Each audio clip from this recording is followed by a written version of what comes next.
ഈശോയിൽ അത്രയും സ്നേഹം നിറഞ്ഞവരെ, ഇന്ന് നമ്മൾ ധ്യാനിക്കുകയാണ് ലൂക്കാ സുവിശേഷം 6-ാം അധ്യായം 38-ാം തിരുവചനം. അതിപ്രകാരമാണ്: കൊടുക്കുവിൻ, നിങ്ങൾക്കും കിട്ടും, അമർത്തി കുലുക്കി നിറച്ചളന്ന് അവൻ നിങ്ങളുടെ മടിയിലിട്ട് തരും, നിങ്ങൾ അളക്കുന്ന അളവ് കൊണ്ട് തന്നെ നിങ്ങൾക്കും അളന്നു കിട്ടും. ഈ ക്രിസ്തുമസ് കാലഘട്ടം എപ്പോഴും നമുക്ക് സമ്മാനങ്ങൾ കൊടുക്കുവാനും വാങ്ങുവാനുമുള്ള ഒരു അവസരമാണ്.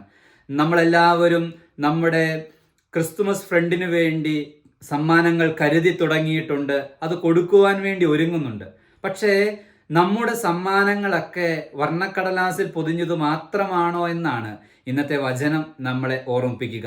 നമ്മൾ എപ്പോഴാണ് പൂർണ്ണ മനസ്സോടുകൂടെ മറ്റുള്ളവർക്ക് കൊടുക്കുവാൻ, എൻ്റെ സുഹൃത്തിനെ സ്വീകരിക്കുവാൻ വേണ്ടി തയ്യാറാകുന്നത്, അപ്പോഴാണ് ദൈവം അതിൻ്റെ ഇരട്ടിയായിട്ട് നമുക്ക് തിരിച്ചു നൽകുക. പ്രിയപ്പെട്ടവരെ, ക്രിസ്തുമസ് സമ്മാനങ്ങൾ കൊടുക്കുവാൻ വേണ്ടി നമ്മൾ ഒരുങ്ങുമ്പോൾ വെറും വർണ്ണക്കടലാസിൽ പൊതിഞ്ഞ സമ്മാനങ്ങളായി നമ്മുടെ സമ്മാനങ്ങൾ മാറരുത്. നമ്മുടെ ഹൃദയത്തിൽ നിന്നുമാകട്ടെ, നമ്മുടെ അധ്വാനത്തിൽ നിന്നുമാകട്ടെ, നമ്മുടെ സ്നേഹത്തിൽ നിന്നുമാകട്ടെ ഇത്തവണ നമ്മൾ കൈമാറുന്ന സമ്മാനങ്ങൾ. അപ്രകാരം നമ്മുടെ നല്ലതിൽ നിന്ന് കൊടുക്കുവാൻ തയ്യാറാകുമ്പോൾ തീർച്ചയായും ദൈവം നമുക്ക് കൊടുക്കുന്നതിൻ്റെ ഇരട്ടിയായി തിരികെ നൽകുമെന്ന് നമ്മളെ വചനത്തിലൂടെ ഓർമ്മിപ്പിക്കുകയാണ്. നമുക്കും അപ്രകാരം നല്ലത് കൊടുക്കുവാനും നന്മയോടുകൂടി കൊടുക്കുവാനും പരിശ്രമിക്കാം. ദൈവം നമ്മളെ സമൃദ്ധമായി അനുഗ്രഹിക്കട്ടെ.